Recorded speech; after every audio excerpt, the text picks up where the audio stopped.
En réalité, il faut aller beaucoup plus loin que ça. Parce que su ñàkkul woon le pouvoir donc tout allait continuer naturellement. Effectivement Sonko du fi nekk ñu ciy waxtaan ak moom ainsi de suite. Mais avant de répondre dama bëggoon rek marquer le temps de rendre un hommage à cet homme qui est le président sortant. Donc quelqu'un qui est respectable à tout point de vue. tey ñàkk na ci biir coalition taxul ñu ŋàññi dara ci li mu def Sénégal. Maintenant sur le terrain politique il y a des erreurs qui se font te kenn ku ci nekk tu es responsable. Donc am nga vision dañ doon ay nawle ànd man politique loolu laa ci gëm. ku ma nekkal dama am samay valeur démb ñu yare ma ko sama biir kër ma doog a génn ñuy dox ba tase doog a mën a ànd ci gis-gis. suñuy dox nag ba jamono imposé ma taxawaat xool sama bopp xool sama doxalin ah non c'est pas parce que yow da nga am loo ma woon doon dama barke dem dama fay rester. Je pense que politiquement mais ki njëkk a génn au niveau de l'APR te assumé ne dafa génn c'est le jeune frère au président sortant. Alors que notre leader waxu la ne daf ma génn APR. Il a créé un mouvement am idéologie boo xamante ne il appelle les gens autour d'une vision boo xamante ne ça transcende la partisanerie. Il faut que les gens chassent à un moment donné se réunir autour de l'essentiel à un moment donné pour avoir un résultat. Il faut être efficace. Il est ouvert à tout le monde. La marche des territoires fu maire mën na nekk fu élu local mën na nekk au Sénégal daf la concerner. moo tax mu ne la c'est une démarche qui est inclusive et elle est au-dessus des appartenances, n'est-ce pas, claniques et partisanes qui sont propres aux partis politiques. On est au-dessus des considérations, n'est-ce pas, des partis politiques et autres. Nous sommes ouverts. Encore une fois, c'est pas parce que pouvoir bi Macky Sall perte na ko rek moo tax ñun ñu jékki-jékki def li ñuy def. dafa am foofu laa njëkkee j'assume.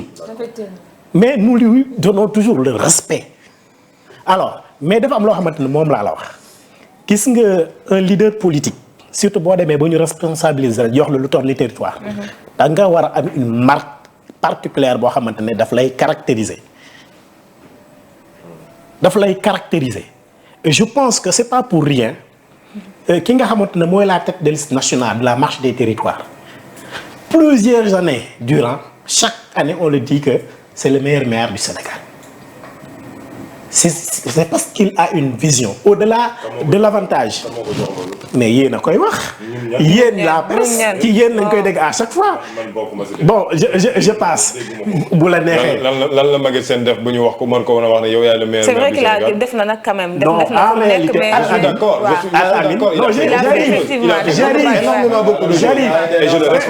loolu mën nañu yendu di ci débat.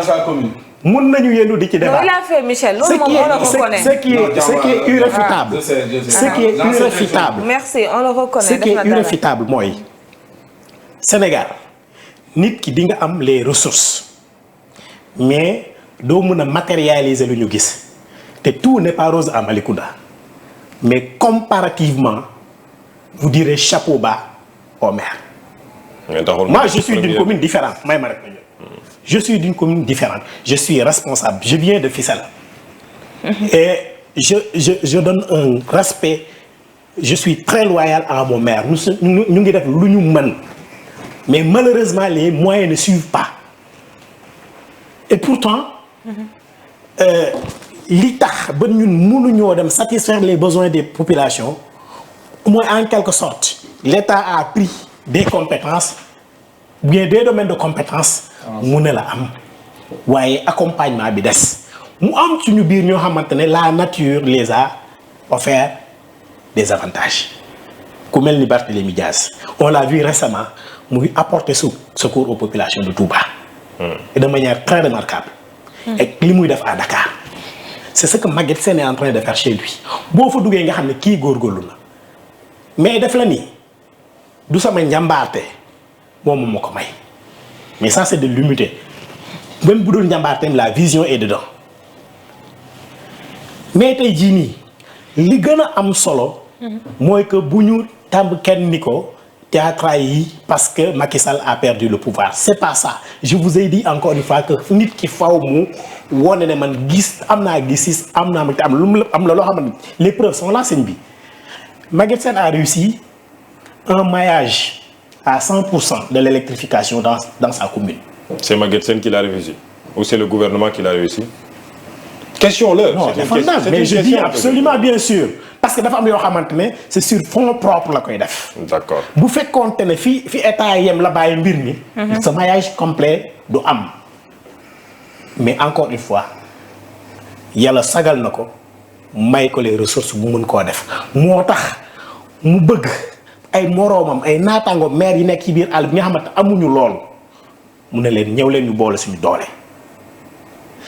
qu'on parle comme un seul homme au niveau de l'Assemblée parce que le Sénégal c'est les territoires. lan moo tax bu fekkente ne loolu lay def lan moo tax def ko woon bi ñu tegalee association des maires du Sénégal mu jiite ko pour liggéey boobu. alors Maguette Sène daa mos a jiite l'association. non c'est une question que je pose j'ai dit. oui bu fekkente ne dafa bëgg a liggéey boobu. oui est-ce que mënu ko woon jaarale ci kuréel googu nga xamante ne dafay boole tous les maires du Sénégal ñu toog waxtaan xool naka la ñuy def ba taxawal seen bopp boole seen doole comme ni nga ko waxee. mais mon bu ko defee ñu liggéey loolu. c'est une question que je pose. bon la réponse vient. allez-y. donc li am solo mooy il était membre de cette association des maires du Sénégal mais xam nga ne l'association des maires du Sénégal a des compétences très limitées. Elle n'a que des propositions à faire. Elle n'a qu'un avis à donner. Encore que dafa am nu muy doxee qu'on le dise ou pas dafa am foo xamante ne foofu la weeru. Pourquoi les autres n'ont pas voulu intégrer l'association des maires du Sénégal? Est-ce que tous les maires du pays étaient dans. loolu 2022 bii la Maguette Sène kañ la nekk maire Malicounda. Maguette Sène il est maire de Malicounda depuis 2014. moom laay wax. loolu 2022 bii la xew. li ngay wax nii 2022 bii la fës. mais la réalité la constance a toujours été ça.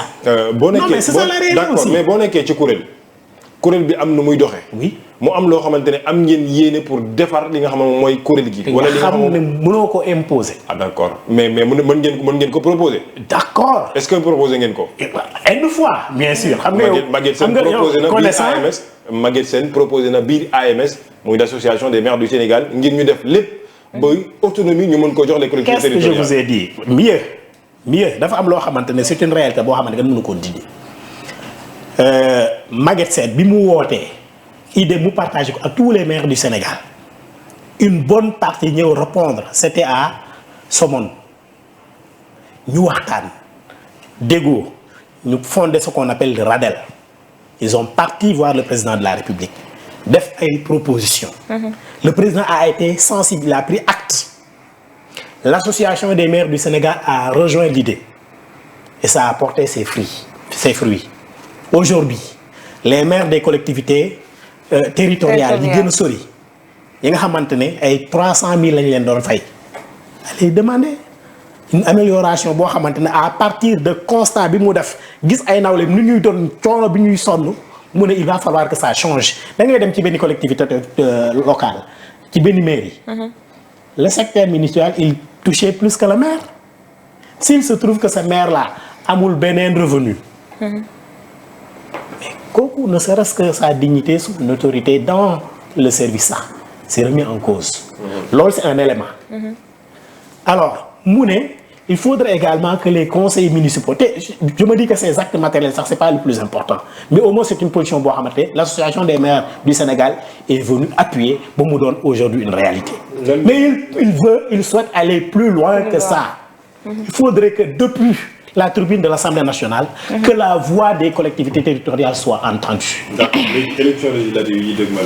ngeen ne da ngeen bëgg a dem élection législative déjà yéen amoo leen représentativité kenn déggu leen fenn ma gis seen liste bi ñi ma ci gis ci sax ñoo xamante ne étudiant deuxième année lañ nekk université. xeebuma leen de je ne dis pas que waruñu nekk ci biir liste bi yaa ngi ree mais c'est des questions yoo xamante ne mënuma la ko ñàkk a poser. Dites-moi.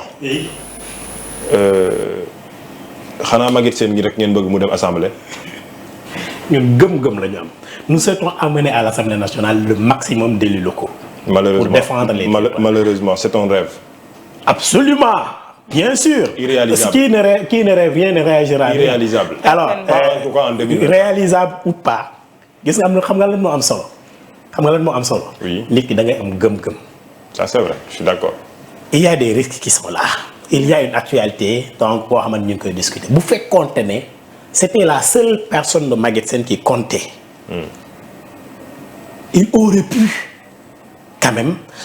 am yeneen garantie yoo xamante ne dina àgg à l'Assemblée nationale en rejoignant certaines coalitions. du doon Pastef de. ban Pastef. Pastef bi nga xamante ne manipulation la ñuy nekk à longueur de journée. bu fekkoon fekk la monsieur John à part le Pastef bien sûr ci législative yi. bu fekkee du waa Pastef parce que wax nga ko du ñoom ngeen bu fekkoon demul leen woon ci législative yi du ñoom ngeen di jàppale. certainement ça c'est sûr. mais ci kan peut-être mën nañu xaar benn Amadou Ba ñoom Michel c'est possible. quand même xam nga tey jii nii ñëpp ñu àndal. dans la famille de l'APR et du Benno en particulier. La famille politique du président d'ailleurs dañ ko sax génnut on a créé un mouvement et je vous ai dit que la marche des territoires nekkul ci carcan fermé d'un parti politique alors donc on aurait pu su fekkente ne ànd ak keneen rek a sës mais ñu rester dans notre famille way la boo ki ko gën a jege muy le frère Amadou Ba waaw loolu laa wax mais la réalité c'est que dafa am loo xamante ne daf ñoo caractériser te ñu partagé ko ak Sénégalais ñu bëri naw ñu ci xam nga Al Amine ñu naan vous n'avez pas de représentativité mais kan moo juddu tey rek dox la société dafa am fu mu jaar dafa ndànk li am solo xam nga lan moo am solo vision bi ñuy jaayee Sénégalais parce que dofuñu donte que sànq dégg naa la ngay naan est-ce que vision amatina waaw wala déet vision su amul woon en tout cas lii ñuy proposer ak ni ñuy doxee je pense que am na lu ko gënoon a yomb. nekk fi di tiit ndax du ma dépasser sama xaalis te du ci génn dara ak ainsi de suite ce qui importe c'est d'aller vers les populations de partager avec elles ce que nous avons comme ambition pour ce pays-là. comment réaliser n'est-ce pas des territoires qui sont vivables yoo xamante dañuy am la même dignité partout fu nit ki mën a nekk dans le Sénégal des profondeurs. mu mën a sentir comme un Sénégalais comme celui qui est à Dakar. D'accord. Très bien monsieur John. Michel par rapport ak législative mu mel ni guerre de position